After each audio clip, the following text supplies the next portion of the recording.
tiver no ar, você avisa. Por favor.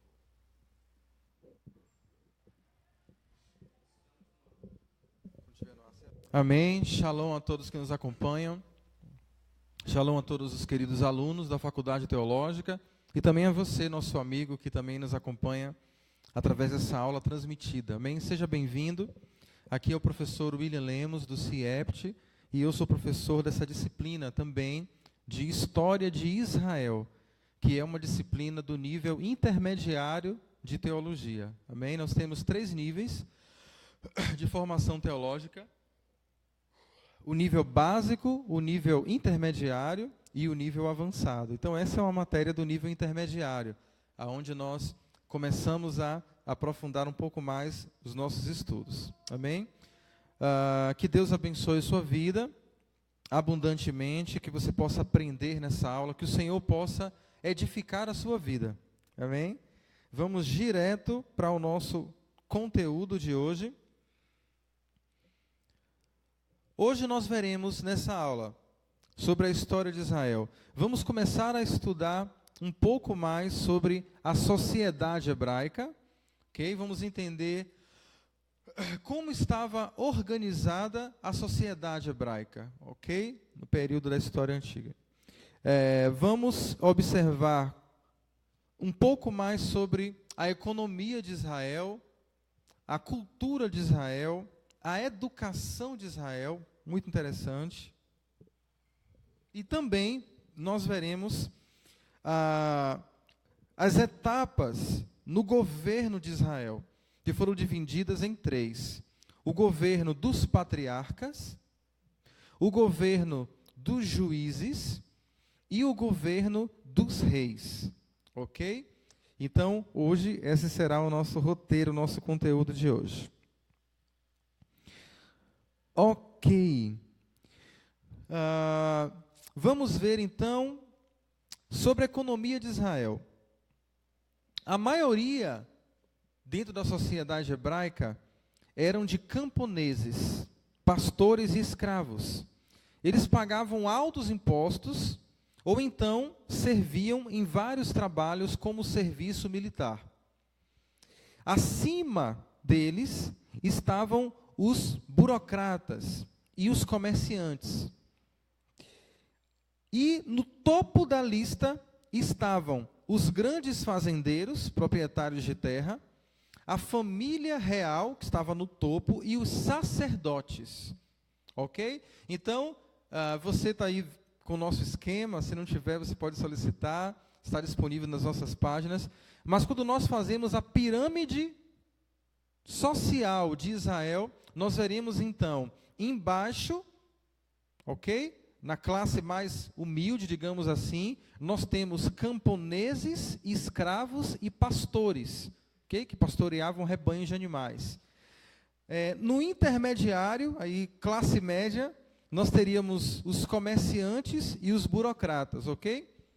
Oficiais do governo, que estariam aí na classe média para média alta. E no topo da sociedade hebraica, nós temos os sacerdotes, nos fazendeiros, proprietários de grande terra, e a família real, ok? Os reis e a família real. Na cultura, nós temos algo muito interessante. Os hititas ensinaram Israel a lidar com o ferro, e o idioma hebreu, ele foi diretamente influenciado através da Assíria, não é? Porque quando Israel ele passou pelos cativeiros sírio e babilônico, Israel acabou sendo influenciado, absorvendo o idioma aramaico, que era o idioma comercial do Oriente Médio na época, predominante, né? Seria como naquela época o inglês para hoje, né? No século que nós vivemos, era a língua comercial, era uma língua das grandes potências. Então, Israel ele foi totalmente influenciado pelo aramaico, ok? Podemos dizer que o aramaico ele influenciou totalmente o hebraico, né? Substituiu o hebraico antigo. E isso é muito interessante. nós temos uma ênfase, o forte de Israel. Se nós perguntássemos, professor, qual era o forte de Israel? O forte de Israel, na sua cultura, era a religião.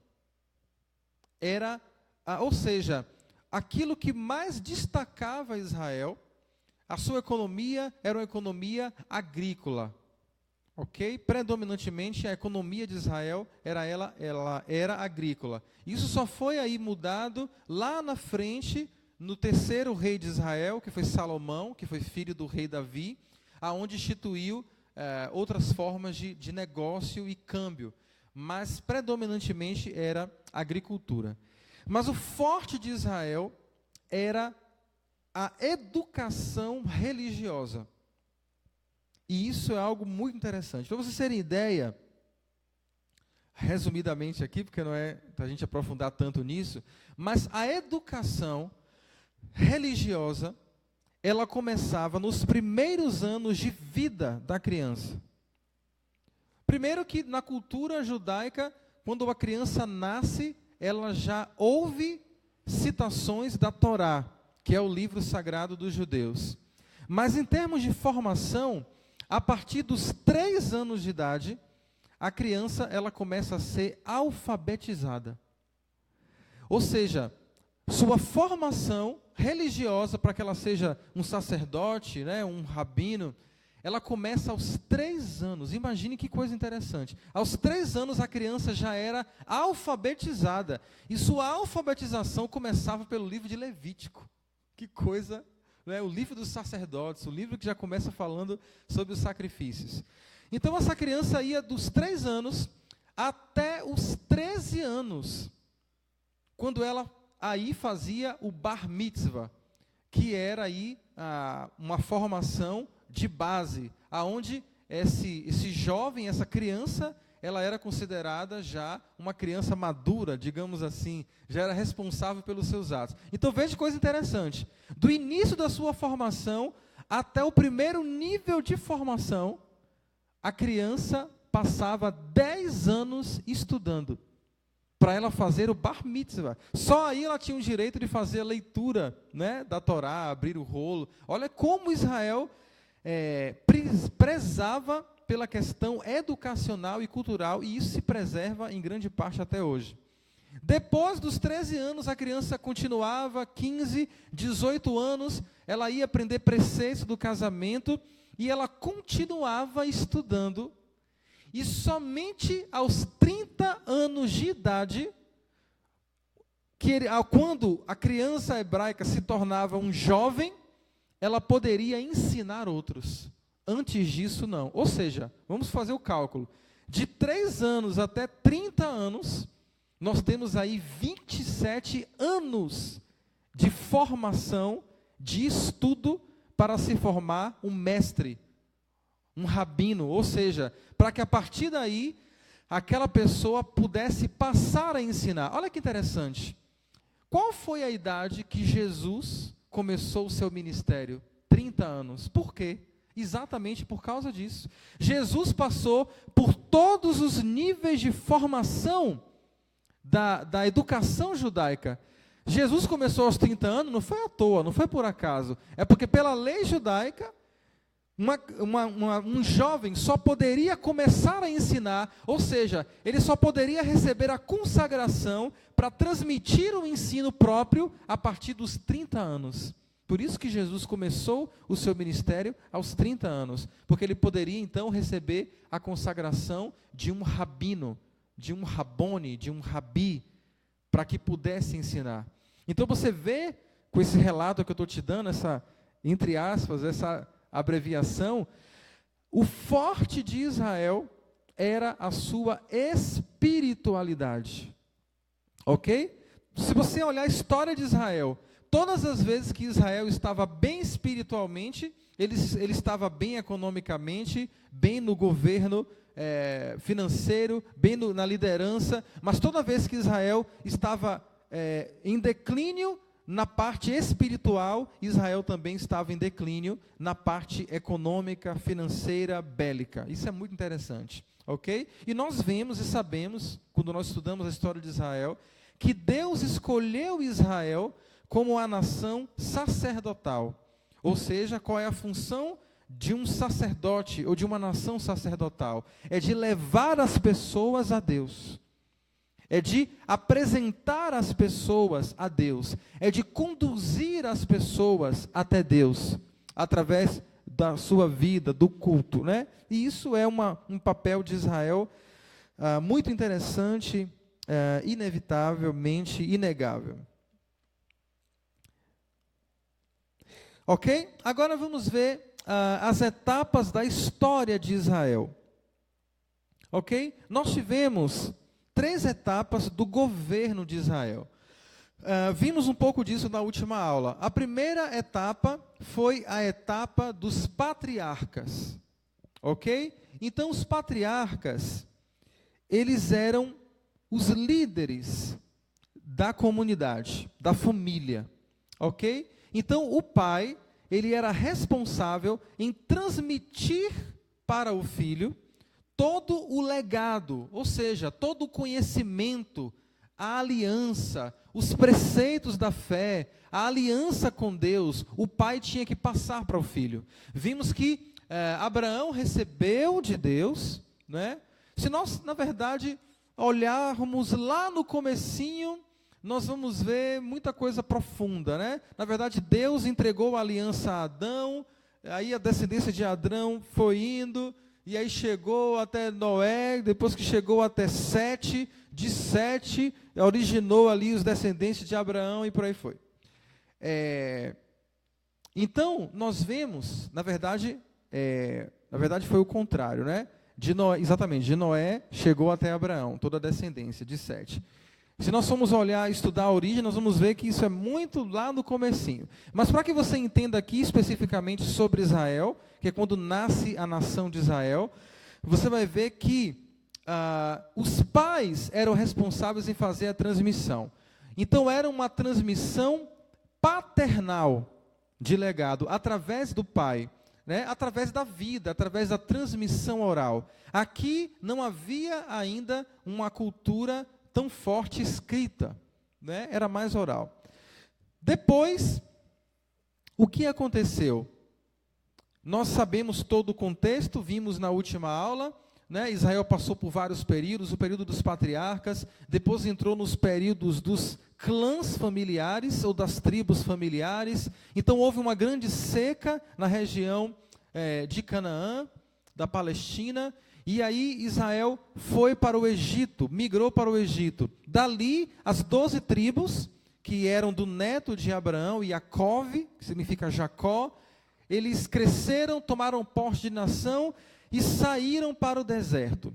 No deserto, acontece uma transição. Na verdade, nós podemos interpretar que no Egito ainda se predominava a característica patriarcal, porque nós podemos dizer que José, ele foi aí um período transitório entre o período patriarcal e o período do governo dos juízes, ok? Por quê? Porque José, filho de Jacó e Iacove, ainda foi um grande pai para Israel.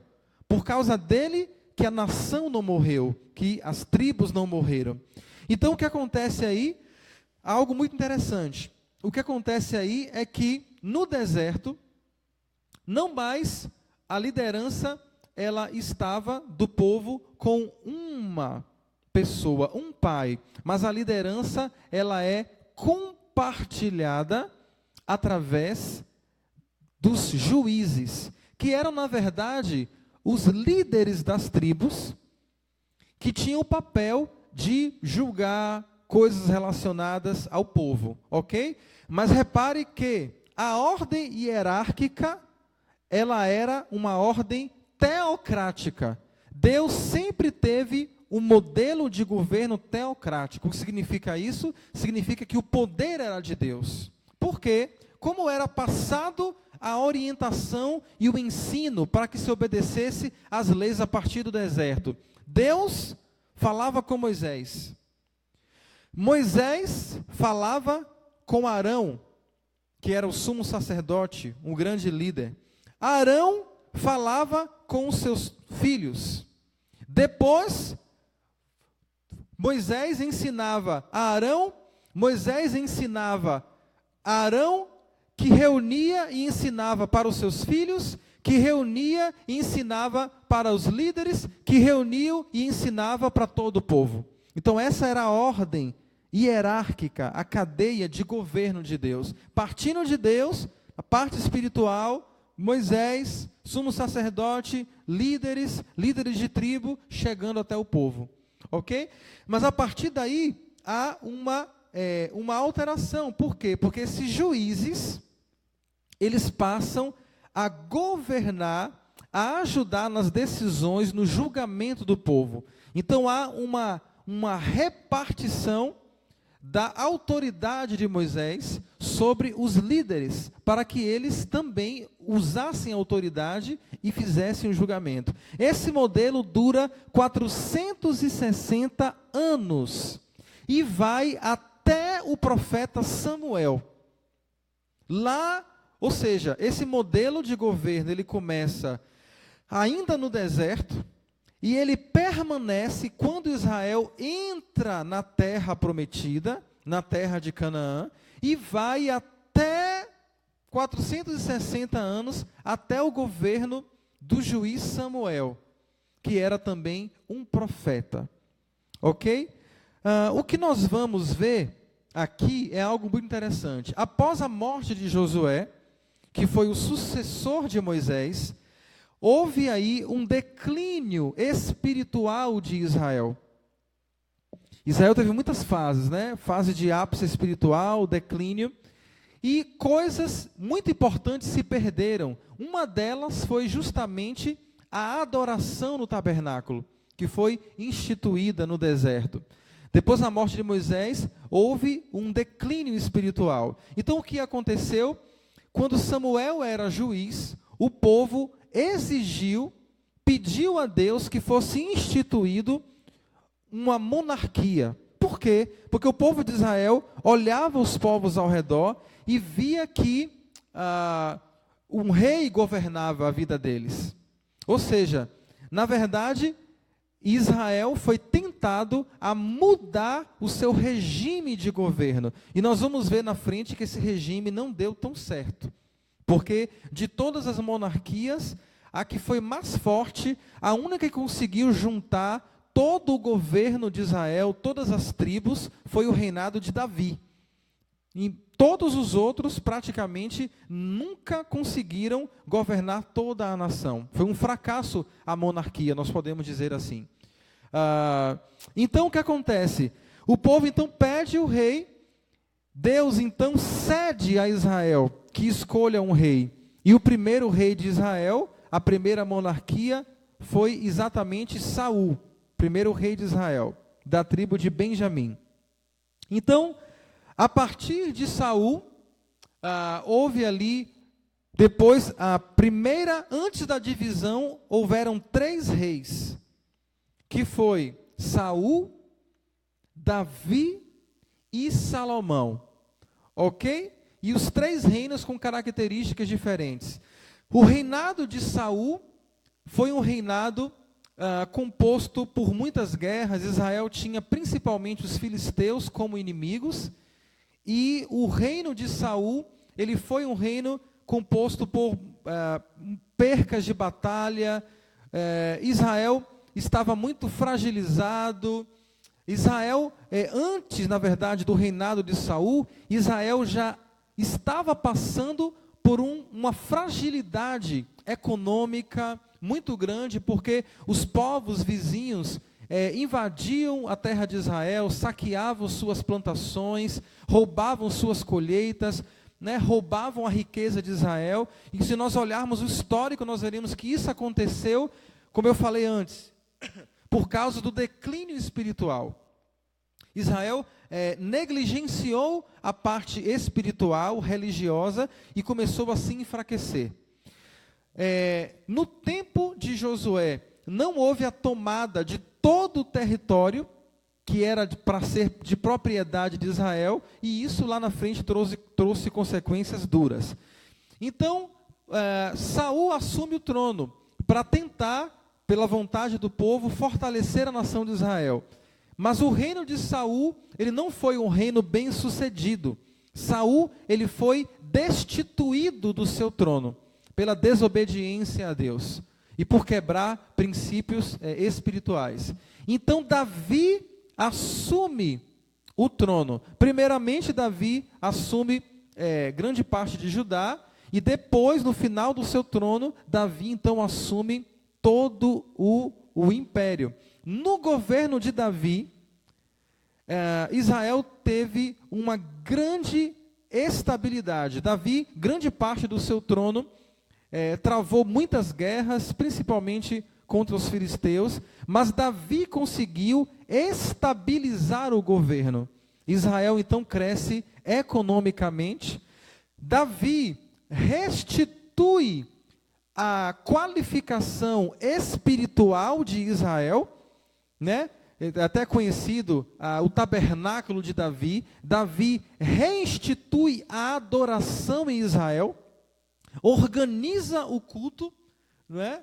E aí Israel começa a ter uma ascensão novamente, espiritual, econômica, de autoridade, de governo. Davi literalmente coloca debaixo dos pés de Israel todos os inimigos que estavam ao redor de Israel e estabelece um governo de domínio e um império.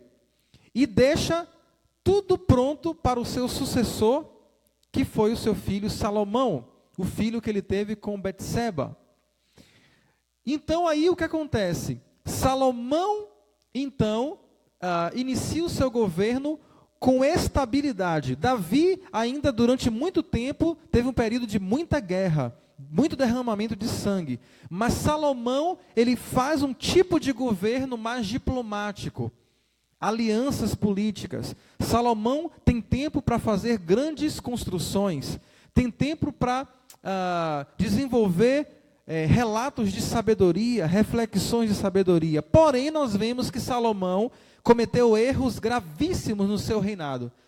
Salomão cometeu falhas, e as falhas de Salomão fizeram com que Deus liberasse um decreto em que Salomão perderia parte do trono. Ele não foi destituído, mas nós veremos que depois de Salomão, o governo que veio depois do seu filho, houve então aí a divisão do reino, que nós veremos na próxima aula, que é algo muito interessante.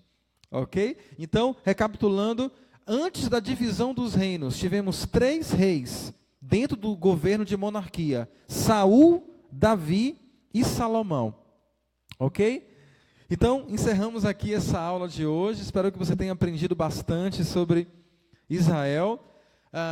Não desligue ainda, você que está conosco, nos siga na nossa página, através da Mirk TV, para que você fique aí atualizado de todo o nosso conteúdo. Não temos só a Faculdade Teológica, temos uma série de conteúdos importantes para você que vão edificar a sua vida. Também temos uma página com conteúdo exclusivo da Faculdade Teológica, que é o CIEPT Mirk EAD, também no Facebook. Amém? Que Deus abençoe a sua vida. Até a próxima aula. Não perca os nossos conteúdos. Shalom.